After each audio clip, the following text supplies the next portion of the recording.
Okay, this is very old school feminist. There's no chair. It's just us. We're convening ourselves. I'm going to facilitate, and we're going to make all decisions by consensus. So this is a conversation. I'm Sharon Marcus. I'm a professor in the Department of English and Comparative Literature here at Columbia. And this is Judy Walkowitz, who I think it's safe to say needs no introduction in this room, unless you want to. Okay. So several people already asked me how Judy and I know each other, and as I've had to remind Judy not once but several times, she was on my dissertation committee. I knew that. So we know each other from Johns Hopkins. I had been at Johns Hopkins for a few years, which I think is part of the reason that there was this sense that Judy was not there from the beginning of my Hopkins career, which was too bad for me. But we'll talk a little bit more about Hopkins later. But we definitely have some overlapping interests in urbanism, in women in public spaces, in women and sexuality and performance.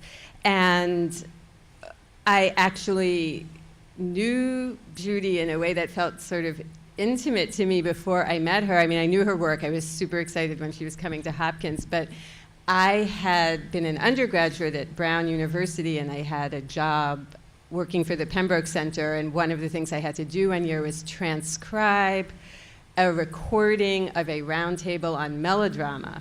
And I spent quite a few hours transcribing this woman who sounded so interesting to me. I have a confession to make, which is that I went to Brown where there are no requirements, as you know, and so I never took a history course.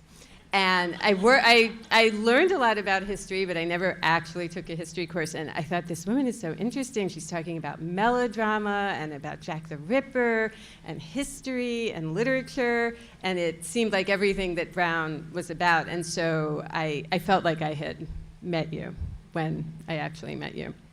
So we thought we would just start out talking about our experiences being mentored.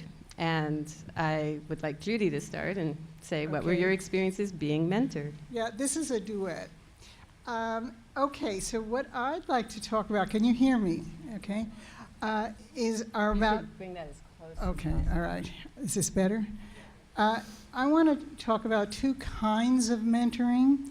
The formal mentoring I received from faculty as part of a PhD program, and the lateral mentoring I received from the world of women's liberation, political and cultural affinity groups, informal collaborations, and associations outside of the formal academy. And I am talking about the years 1967 to 74. So in terms of formal mentoring, I received my PhD from the University of Rochester in the history department. And I guess I would characterize it as a place that was a notch or two below the most prestigious programs. But this is the thing about the sociology of knowledge. That often, that's where the action is. This is a place where, that was intimately tied in the history department with the Birmingham Center and with people like E.P. Thompson. And the kind of, and I had no training from any women whatsoever, but the kind of men I worked with included Norman O. Brown, Hayden White, Harry Haratunian, Herb Gutman. And when I was a graduate student there, I read Ariès and E.P. Thompson, but I also read everything that was written translated in English from Foucault and Freud. It was a very eclectic training, and I did not have to find out about Foucault or Freud at some later other turn. I probably could have learned much more, but they were just part of the apparatus of training. As I said, the teachers were all men. I never had a female instructor in my 6 years of training. I read very few texts by women. I read nothing was ever assigned on women's history. In fact, when I put Mills on the subjection of women on my reading list, I was told to take it out. It was not his best text. And I mean, the important thing is that I took it off. You know, I noted it, but okay, I'll take it off. But what characterized these men, and this is kind of getting back to Deborah Cohen's question earlier today, were that they were iconoclasts, they were intellectually adventurous, they were arrogant, they were self-absorbed, but they were very permissive. A number of them were disaffected intellectuals of Cold War America. Some of them still had left-wing commitments such as Haratunian and Gutman, but others, you know, just positioned themselves, I guess like White, as a disaffected intellectual. There was nothing dignified about history, and there was certainly no subject that was not dignified enough to be an historical subject, okay? So here's the pedagogy they delivered. Their treatment of me was, I would describe as benign neglect. No guidance in professional advancement, very little or no line editing, no guidance about how to write letters of application or a vita. The closest thing I received to professional mentoring was one conference with Hayden White, who I really worked with pretty closely before he took off for other parts. After I had participated in a seminar, been rather quiet, but produced a good paper, classic female student, right? He said, "Your problem, Mrs. Walkowitz, was that you're not, your problem, Mrs. Walkowitz, is that you're not arrogant enough." And I was very struck by that statement. And I think he meant it very well. He was really trying to tell me how to play this game and how you have to assume a certain persona and a certain aggression, intellectual aggression and self-confidence to get on in life. And he meant well. But the permissiveness, I think, was also very important. Here, once again, it's Hayden White whose quotes are kind of coming up into my mind. And I think his greatest gift to me, but which I think was the ethos of the whole department, was the statement, "You can do whatever you want as long as it's interesting." And for the 60s, that was very enlightened and very liberating. But the problem, of course, was to figure out what was interesting, because they weren't going to tell me. And there I had to turn my attention outside. And it was 1967, 1968. A lot of things were happening outside. And I made the classic move from student politics, civil rights, anti-war, women's liberation movement. And for the 2 years, let's say, between 1967 and 69, I was working with welfare rights mothers. And what I wanted to do was an historical subject that involved feminist cross-class alliances. And that's what got me first to Britain and to the Contagious Diseases Acts. I went that route. And I also followed what was the cross-class alliance? It was prostitution. That wasn't my subject. It was their subject. So just a few things about the lateral mentoring that went on between 1972 and 1974. I just want to mention 4 intersecting components. One is I went to London to do my work and actually get trained in British history. And I owe a huge debt to my friends who became members of the History Workshop movement and to the people I met in the British Museum. And these are friendships and hospitality that have endured over 40 years.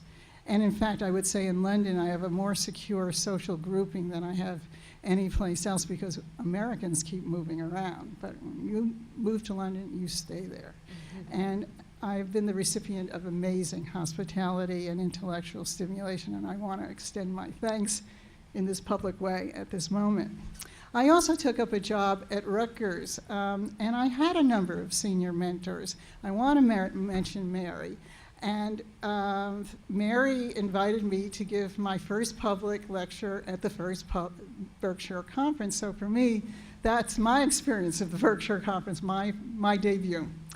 And I also want to mention Elaine Showalter, who was great on female ambition and how important it was for women to be ambitious. And also John Gillis was very, very helpful. I do have to say, can I do one more anecdote?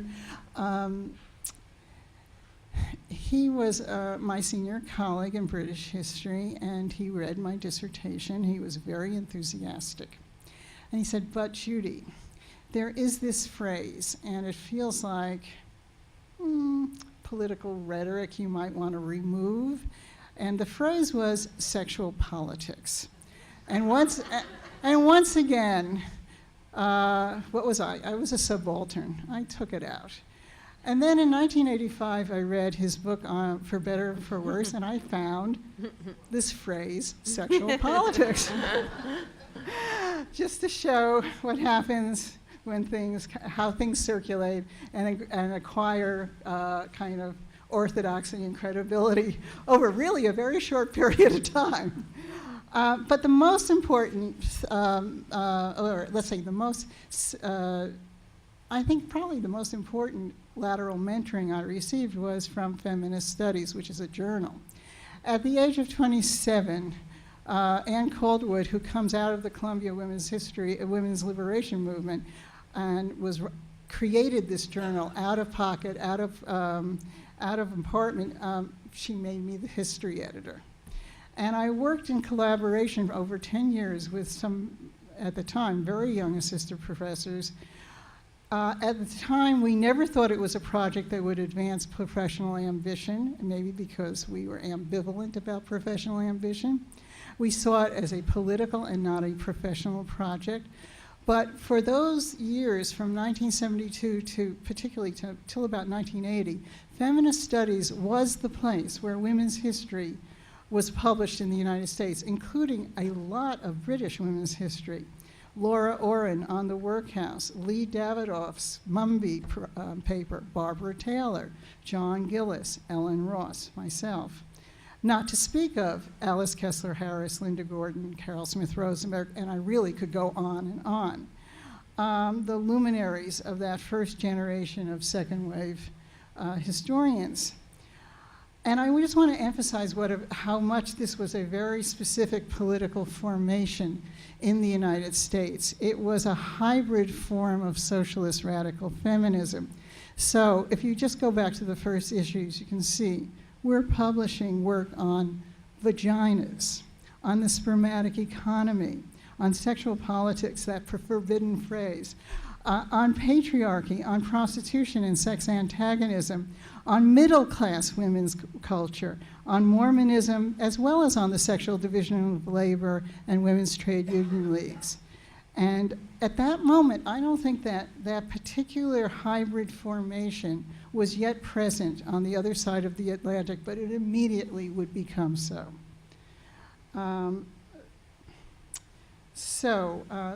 That's my mentoring.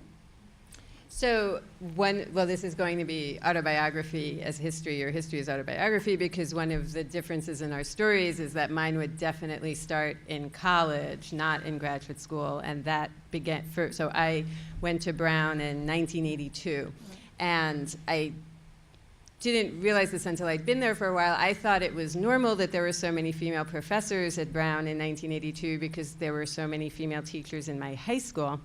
Just seemed like a continuity. I wasn't very savvy about higher education or how it worked.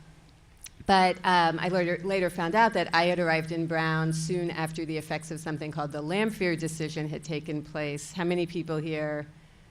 So, okay, I'll explain it then, because some people know, but not everybody. So Louise Lamphere was an anthropologist who was denied tenure. I only really know the apocryphal version of the story, which is that she then sued, and it's always difficult in those suits to prove actual bias. But somebody slipped her, and in the mythical version, I think it was a member of the staff, because of course the staff were female, and she was, got along better with them and was more considerate of them than a lot of her male colleagues. So someone slipped her all these documents that indubitably proved that there had been bias, gender bias. And rather than get a settlement just for herself, what she asked was that the university hire a certain number of hire as tenured a certain number of women by a certain date. And I was the beneficiary of that. Because the first thing I would say about mentoring was that there's a certain amount of mentoring that goes on just by example, which is why gender equity and gender parity are really, really important.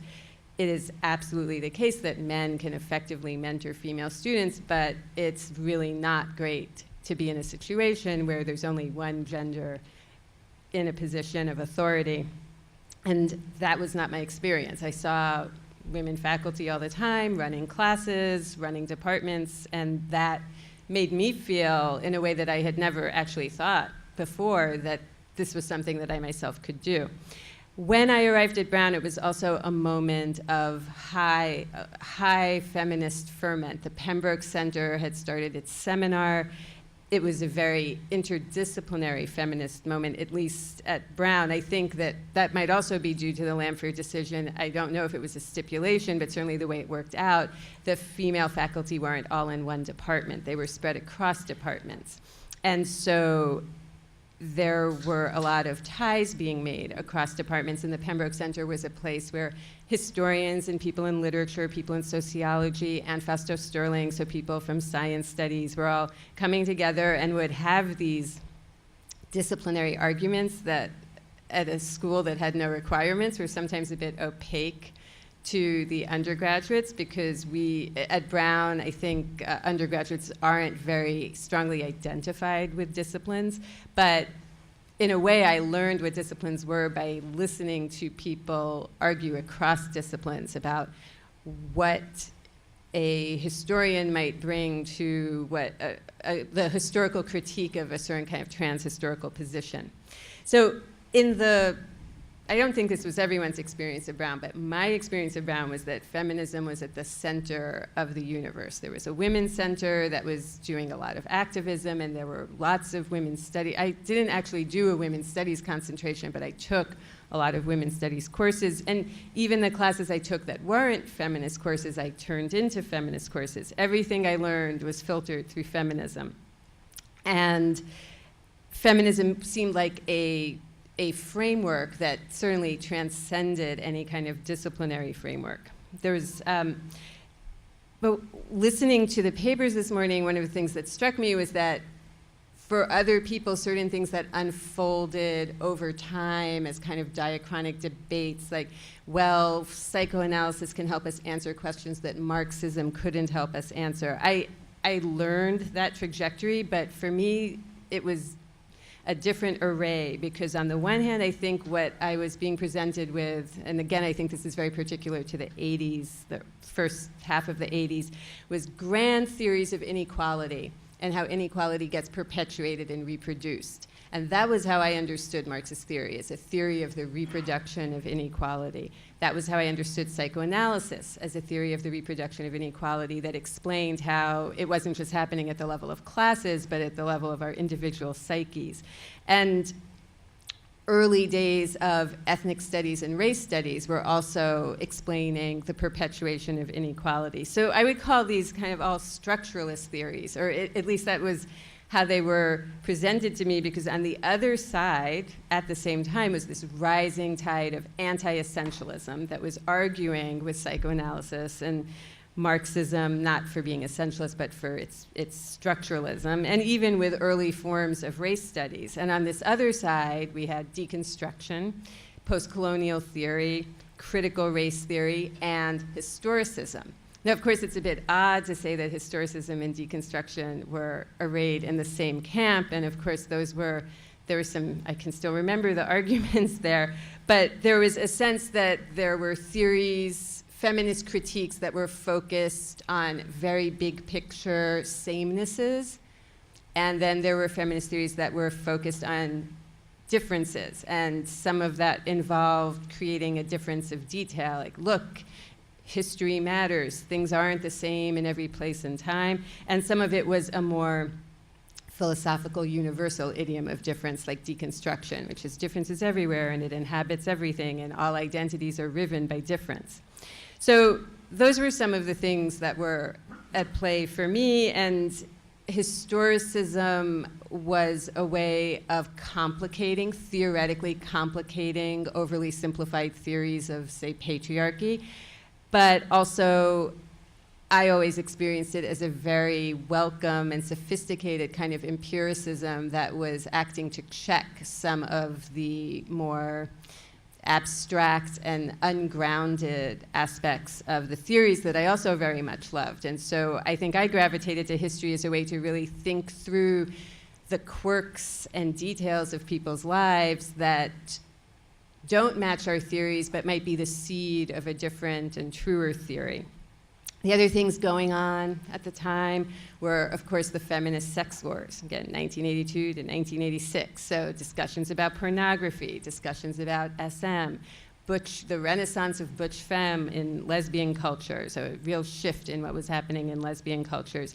But I would say that I think it could have been the classes I took, but I think lesbianism, the word lesbian got said maybe twice in a classroom in my entire time in college, and gay men were definitely seen as irrelevant, if not inimical, to the feminist project. And then I took a year off, and then I went to Johns Hopkins, starting in 1987, left in 1994. True to my Brown roots, I went to the Humanities Center. I didn't know anything could have been more poorly defined than my undergraduate education, but I had found it. Except it was a little different in that you really had to figure out what you were doing and figure out where you would end up. And since the country wasn't filled with things called humanities centers, that was when I had to first start identifying with a discipline, which for me continued to be literature, but a lot of things had changed. So going to Hopkins was to some extent a little bit like traveling back in time. I didn't know that there could be an institution of higher learning with so few female faculty, but there it was.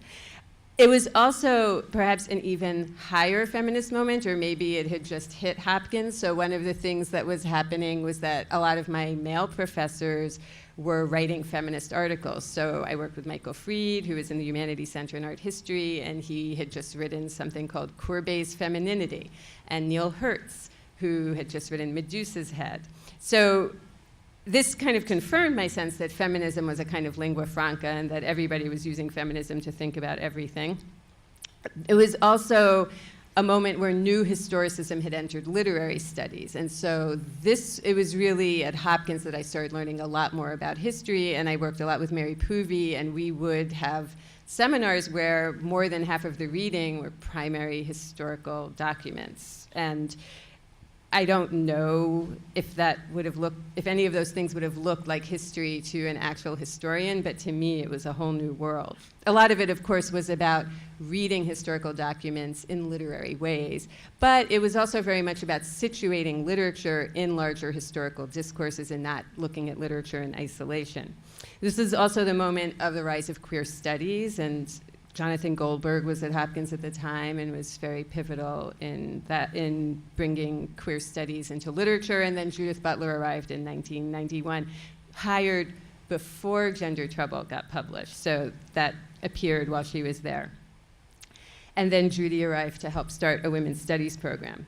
So I would say my experience with being mentored, however, despite all the differences, the sociological differences, I would say my experience with being mentored was also benign neglect. Not a lot of line editing, which I think was fine. I think maybe we should all remember this when we're line editing our students.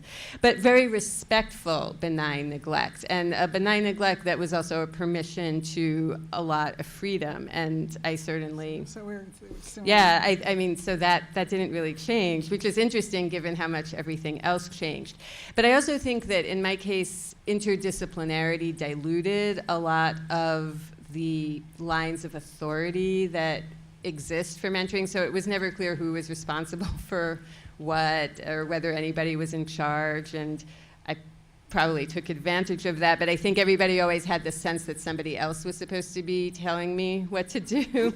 But I think that at the same time, that kind of interdisciplinarity and having on my committee a historian, a new historicist, literary scholar, a more Neil Hertz, who is interested in history, but definitely more of a theoretical literature scholar, and an art historian who felt very, he says, Michael Fried will be the first to say, who feels totally alienated from art history. What all of that did was create a lot of self-consciousness about method, and I think that interdisciplinarity can promote a very healthy self-consciousness about method. You can't take anything for granted. Everyone wants you to explain, why are you picking those texts and not these? Why are you doing it that way and not that way? Why aren't you citing this, but you are citing that? And what I did receive that was different from what you described was benign neglect when it came to my writing, but passionate attention to my professional materials. I still remember Michael Fried being on the phone with me, because I wasn't living in Baltimore when I went on the job market, talking to me about whether it was better to use a semicolon or a comma in the third sentence of my job letter. And that really affected me in the sense that I do try to bring some of that level of care to my own students' job materials, because that's a moment where it really, really does make a difference. People do read job letters more carefully than they read writing samples, for better or for worse. I think also that it's good to mention, as part of mentoring, the teacher training that we get, the experience of TAing, of watching how professors teach, having them help you understand how to teach, and just seeing the range of ways in which people approach giving a lecture, running a section. Probably the most memorable thing I remember being told was, it's not brain surgery, which is kind of along the lines of, you have to be more arrogant, like just relax, because I think that it can be a pitfall sometimes, perhaps more of women professors, I don't know, to get a little too caught up in making the teaching be absolutely perfect, and so just being reminded that no one's going to die because we didn't run the best class ever. It's a tonic. So next we thought we would just get a little more abstract and talk about our philosophies of mentoring. Right. Actually, I want to just ask you some questions about, I want to make some statements about Sharon's work vis-a-vis history, and ask her, and you may want to comment, to kind of give you a sense of what actually got produced by Sharon as forms of cultural history that I thought had some signature elements to it, especially for someone coming out of literary studies. First of all, what's notable about Sharon, as opposed to a general category of historicist work, is her indefatigable ability to work through what could be seen as completely unpromising and very unliterary archives. Real estate listings, fans' theater scrapbooks, and even unpublished female memoirs that have no literary value. The kind of material that is rarely consulted by a literary critic. And secondly, a capacity in terms of the production of cultural history to produce an interpretation that is profoundly counterintuitive or against the grain of conventional historical interpretation. So in Apartment Stories, published in 1999, which is a book about multiple family dwellings in Paris and London, but also the kind of fictions of multiple family dwellings, like Zola, how it appears in Zola and Balzac, but also Wilkie Collins. You show that Victorian Londoners did live in multiple dwellings, but they were so much in denial about this. It was so much against the cultural ethos of the cult of privacy and domesticity that buildings were not built to accommodate multiple households, but did so immediately anyway. And the result of this kind of dissonance was the advent of the urban ghost story. And similarly, in Between Women, you argue that same-sex intimacy was constructed in relation to heterosexuality and not against it. So I guess my question is is there something about how you were trained, how you came to think of yourself as a certain kind of writer, intellectual, that produced this amazingly rich and perverse method? Thank you. That's very Perverse, kind. perverse being a great yes, compliment. Yes. Unanticipated method. You know, Barbara Johnson wrote a great essay about Moliere's School for Wives, in which she said that when teaching really, learning and teaching really happen when people have to reconcile the teachings of two different people. And I think that the short answer is, to the extent that I can assent to any of that very, very kind description, would be that having... Well, that's about how I understand it. Having mentors, teachers, but also lateral mentoring, interlocutors from so many different disciplinary sites, I think you end up coming up with somewhat weird formulations to get all of those people understanding what you're saying, able to talk about it with each other. And it led me to put different kinds of materials into communication. I mean, that said, I think there were some models going on in New Historicism and in the linguistic turn in history, and the way that people were drawing on anthropology, and the way that feminism had been such a multidisciplinary endeavor, at least as I had experienced it. But I always really wanted to try to combine things and create some kind of mixture or stew, right, rather than pick one thing as a way to work through the others. And I would say that the mentoring I received lent itself to that, and maybe this is something about Hopkins as well, because Hopkins is a very small place where people are talking to each other across departmental lines, or screaming at each other, but they're definitely not able to retreat completely into disciplinary caves. Okay. So our philosophy of mentoring, and whether there's such a thing as feminist mentoring, I guess, is also what we wanted to try to think about. Okay, I don't know if I know about feminist mentoring, but this is what I take away from my experience and what I try to rectify. I don't believe in benign neglect. And I see people smiling. That is to say, I actually do line editing, and maybe I should rethink that. But I did think that it was part of my job to actually concern myself about the professional advancement and possibilities of my students, and I give them more attention than I ever got from my professors, and I did that with the knowledge of what I didn't get. I do believe that you can do anything as long as it's interesting. So I am hopeless when people say, well, what's the new direction in history? Because I'm really hopeless on that question, because I ultimately feel that almost anything is interesting. And I start to, there are a number of people here, you can tell me whether I'm actually not telling the truth. But I tend to think of myself as someone who tries to work with a student's passion. I like to know what they're interested in. And my job is to see, A, that they don't reinvent the wheel, and B, try to kind of give it some shape and make it plausible, and B and C, I do think about the market to a certain extent. You know, like, can you get a job at the end of the road with, you know, assuming that if you actually do something really interesting, you will surprise people and they will open up to it.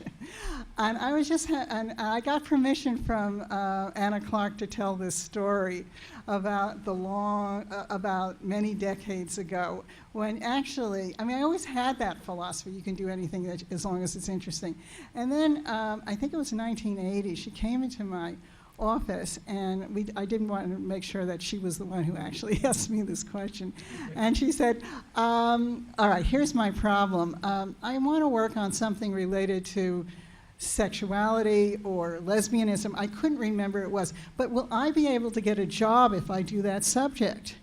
And I found that incredibly challenging to this philosophy. Like, I am supposed to tell the student whether she is embarking on a dangerous topic. I mean, that's against my philosophy. But I took it seriously because my job is to be a pragmatist. And I think I said, let's see what we can do to package this, to make it work. But I did remember it as like a completely unanticipated question, kind of outside of my zone. I now had to kind of grow up and deal with it. And so I hope I have. And then I guess my third point of philosophy, mentoring, is the notion of collaboration.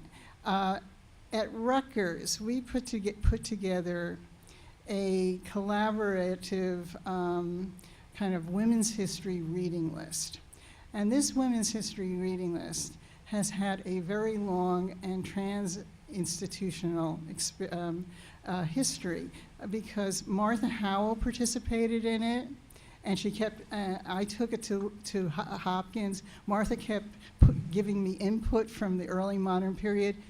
Carla Hesse had made a major contribution. She changed the section from politics to civic orders, and it's still civic orders as kind of the list on what's related to gender and civic orders. I like that. That was really good. I dare say Vicki DeGrazia had some input too, and then my colleagues at Hopkins. So that's just an indication of what we do, and.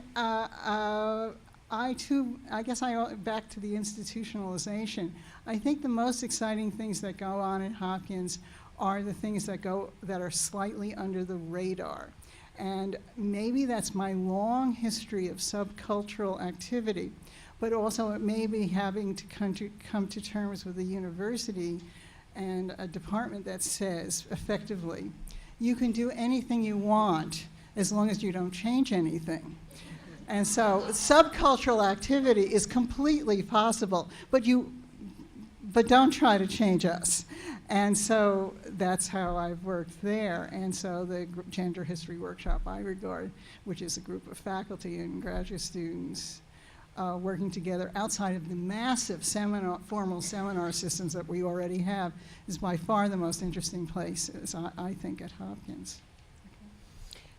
Well, I think I would agree with most of it. I don't believe in benign neglect either. I mean, before setting out what I try to do as a mentor, I would say that I think the challenge of feminist mentoring is balancing egalitarianism on the one hand and then the realities of a hierarchical relationship on the other, in which women have also been working to claim positions of authority. So I think that that's probably not a big tension, but it's there. And I think as a mentor, I try to adjust my mentoring to what an individual student needs. So I think that's an aspect of good mentoring. Recognizing that what students want isn't necessarily what they most need. Most broadly, to help students just improve and develop their skills, and especially I think skills in speaking, which maybe historians are better at, but in literature departments, I think that there's so much emphasis on the written word that I find that all my students, but often especially female students, need a lot of help becoming better speakers. Demystifying professional activities is a big thing. Helping students discover their own interests. I think if I have I think I probably have a few personal rules of mentoring. One is to try to balance empathy and impersonality and directiveness without being overbearing. This is always, that's not just as a mentor, that those are issues probably. And then I think it's important as a mentor to recognize that we're not omnipotent. So when a student is successful, I feel great, and I certainly am happy to congratulate myself, but I have to remember the student would have probably been just as successful without me, and that it's not really due to me. And that similarly, students who are not successful, it's not always my fault, and it's not always in my power to help a student do what they need to do. And that's also part of that balance of being involved and knowing when to back off.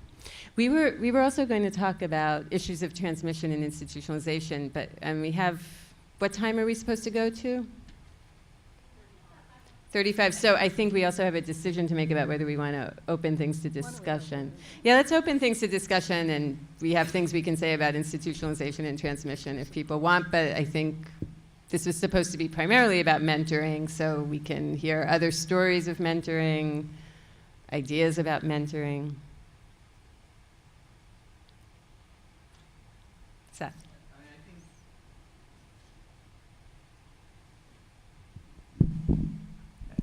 I'm Seth Coven. One element around mentorship is that often the complete absence of any infrastructure or interest in women's history or gender studies or women's studies produced a tremendous set of opportunities to seek and find mentors, to be adopted, and to actually have, instead of a single institution, the collectivity of the academy as available to you. So in other words, an absolute scarcity or hostility or disinterest can actually produce a kind of energy for the rich lateral mentoring, or, I mean, to lateral is not even sufficient. The mentoring, you know, at an institution where neither of my dissertation advisors probably read my dissertation or had any interest in it. You know, I can say with great confidence that it meant a huge amount to actually have a larger community transatlantically. And so, you know, the people here like Pat Thane and Ellen Ross and Judy and Tom and Anna Davin, who actually did read. It was transformative, and it was also creative. So a certain way in which this is, let's say, the Pollyanna version of the completely empty basket made it seem very, very full. Well, actually, that reminds me that I didn't say what I take to be my primary rule of mentoring, which I think is weirdly a reproduction of what I received. And my primary rule of mentoring is, thou shalt not reproduce thyself. I do not seek to reproduce myself in my students. In fact, I probably have the hardest time working with students who are closest, in their own personal interest, they're closest to what I do. And I think that I never was asked to reproduce anyone else. That might be part of the kind of perversity that you read in the work, because there were too many different people who didn't have enough in common for any of them to ask me to reproduce them. And I think what you're talking about, Seth, is also the difference in mentoring when it's extra institutional and it's part of a larger endeavor. And so there can be real genuine mentoring that kind of the self-reproduction is off the table because it's so distributed and it's so much about shared interests rather than institutional affiliations and prestige and, you know, all those various forms of cultural capital.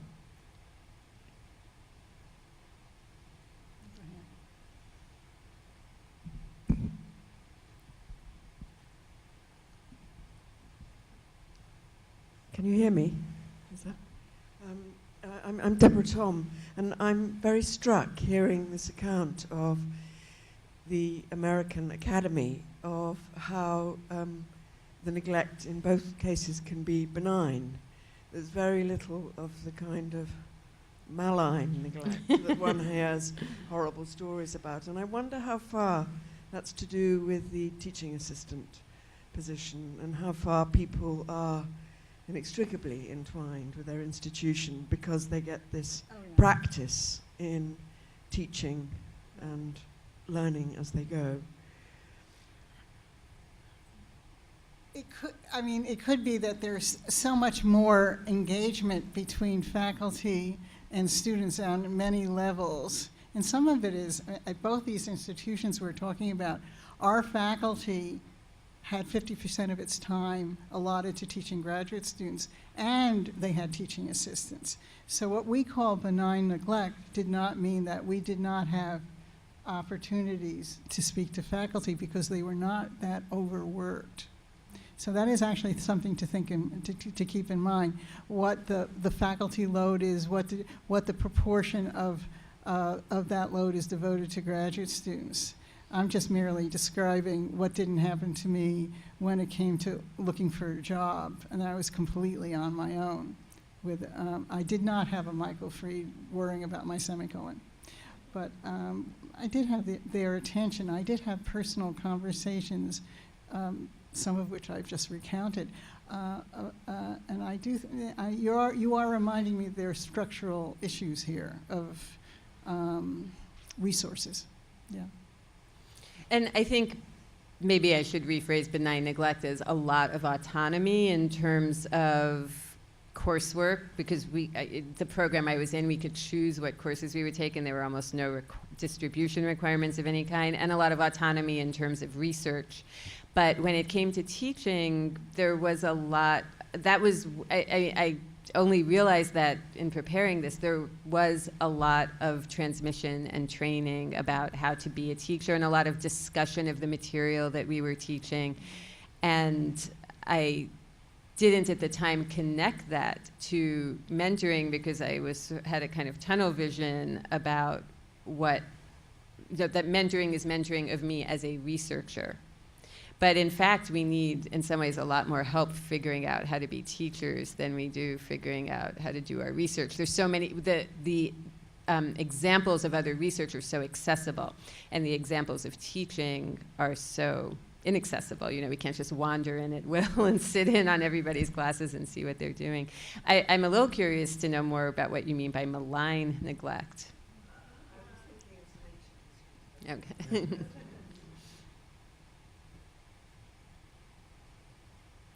Oh, sorry. And then Dorothy. Okay. I have a question about mentoring that was suggested by the reference to the Anne-Marie Slaughter article earlier about sort of women balancing personal and professional life. And I was wondering if you could speak to your philosophy and experiences as a mentee, as a mentor, in regard to the personal lives and family sort of lives of your students and kind of mentee relationships. Well, I started teaching at Rutgers barely having undertaken my dissertation. I had an 11-month-old baby. I was trying to finish my dissertation, and I remember it being really difficult. Trying to do this. I remember that there was absolutely no support for, nursery care. You were not allowed, we're not allowed to actually talk about those family burdens. My husband and I had been both hired at Rutgers, and Rutgers is a liberal place, so that's a given. And I remember this picnic that was my first experience, social experience, where the men were supposed to go off and play baseball, and the women were supposed to tend the kids. And I remember saying to Danny, "If you leave me, I will kill you." And it was a shock because I was coming off of women's liberation. I had just entered suburbia. That's called being a faculty member. And I do remember it as being a complete shock and not an easy thing to do, and something I just had to balance quite privately. It became something much more politicized, and actually I found it very I loved it when I went to Hopkins in the 1990s. Men were at a point in which some of the men actually had childcare responsibilities, and they started to complain about the fact that all the meetings were being held at 4 o'clock. And I thought it was an exercise in great self-restraint for me to kind of just smile and say, yeah, that's a problem. So I kind of feel like I've been through the mill, and I'm in a department where men complain about the timing of these meetings when they have to actually do some childcare. I think Tom has a comment here. The answer to the question, I was at a retirement conference for my wonderful colleague Kathy Gallagher, who had a child before she was which was undergraduate, and had actually second child when she was in graduate school. And one of her oldest students said she asked Professor Gallagher early on in the career, how do you deal with having children and being a graduate student? And she says, get them on solid foods early.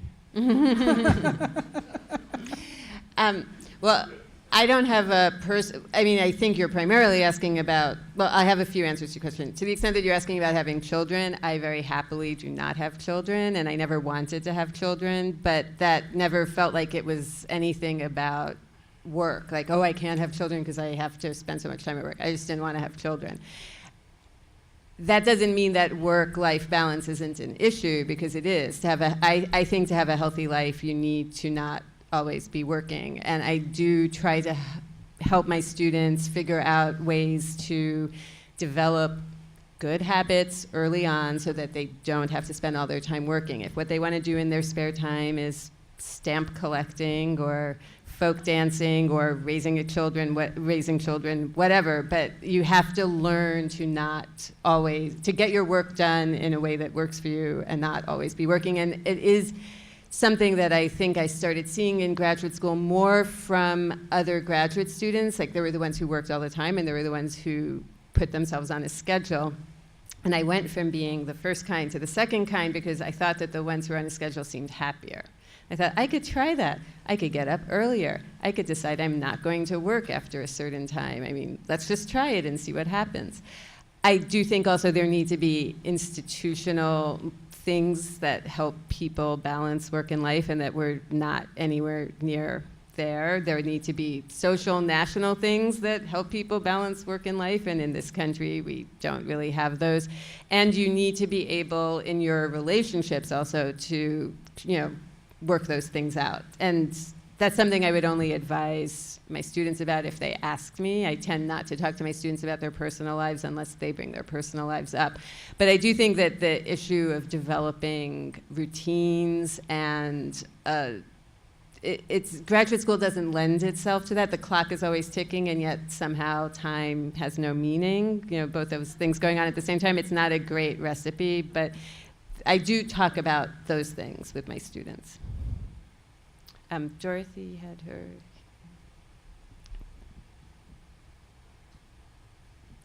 Thanks. This question doesn't come out of an essentialist assumption, but I think it would be an interesting question to ask, and that is whether mentoring is done differently by men and women, by male faculty, female faculty.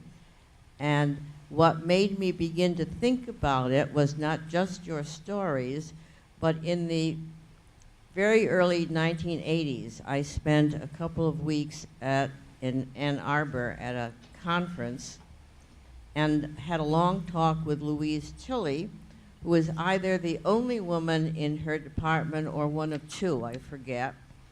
And the main burden of our conversation was that all the students, all the graduate students in that department went to her for advice on everything and did not go to her male colleagues. And we never got into whether it was the signals the males were giving off, the assumptions on the part of the students, but I think it's a worthwhile issue to explore.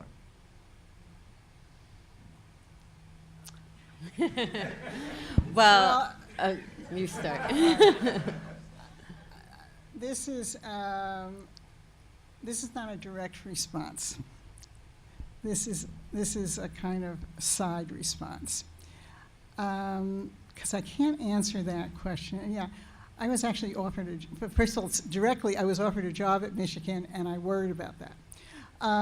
At the time when Louise was the only person, she was actually retiring.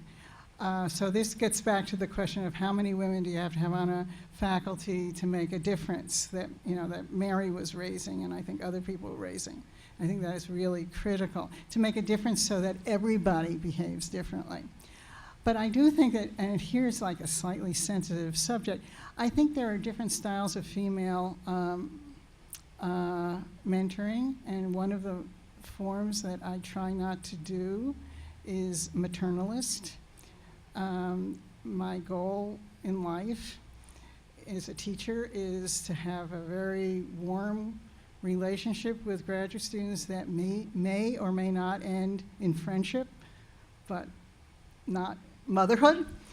And I think that's a danger women run into. But that's kind of, I don't mean to blame the victim, but I'm saying like there are certain kinds of styles, and also there are difficulties if you don't fit a certain style of femininity in the academy. So that it's actually it's a complicated kind of persona to adopt because people have expectations for you.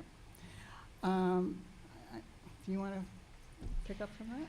I mean, if I think about the mentoring I received, or if I think about departments I have known and how the mentoring gets distributed, you can definitely think of sort of flagrantly non-mentoring or bad mentors who are women, and you can think of some people who are doing overtime work as mentors who are men. So I think the issue is probably more one of perceptions and expectations, which drives who people go to initially, and then self-identity as a mentor, which might then, if you have a lot of people coming at you, make you behave in a way that keeps the crowds coming in. Again, not to blame the victim, but I think people have to set limits. And I think the thing that I would say, not to be essentialist, is I do think that women sometimes have a harder time setting limits on being needed and on helping and on taking responsibility that maybe isn't even our responsibility to take. So, I think also it's important for people in administrative positions, chairs, especially, to make sure that people are getting credit. But it's notoriously difficult in academia to adjudicate these things. And it's very hard in academia to make people step up and take responsibilities that they're not taking, and to make people step down and do less if they're the kind who are just superhumanly energetic and are going to do a lot. But I think that it's just important to decide what it is that we're supposed to do, and then maybe do a little bit more, but not too much more than that. Is Kali? Kali? And I think we should take one more question and then stop. Yeah. Yeah, I don't know. I'm not in charge. Okay. This is the Do we trouble. have consensus This is the that we tyranny can of take one more question? structurelessness. Okay. One I'm more Kali question. Israel, University of Michigan, where things have changed. Oh, they certainly have. This is, I'll leave with a tiny bit of autobiography, but not much, because I do want it to be a question. One of the things that was so valuable at Rutgers, including with Judy, but with others as well, was a recognition of the world beyond the classroom, but not necessarily in terms of personal life, but in terms of politics. Because I can remember, for instance, the first time Judy had me do a sample lecture in a class, it was in the middle of a period of time in which I was sleeping on concrete for 6 weeks for a divestment from South Africa, and that was not considered a bad use of my time in graduate school. And similarly, in the context of lots of other things, the sex wars have been named, but I want to explicitly name AIDS. A period of intense sense of despair, urgency, grief, anger, activity, and I would say on both sides of the Atlantic. Good mentoring can include a recognition of all of those as a part of the work. Now, we know that there are ways in which making the revolution can be one of many fine ways of not finishing a dissertation. There are possibly some limits on that, but I do think that both direct mentoring and what's been called lateral mentoring, the political context of that, where political support and political affinity, or at least political understanding, have been present, 70s, 80s, 90s, I hope, into the present. That's been a tremendous part of the work of mentoring, but possibly not always fully conscious or thought out ahead of time.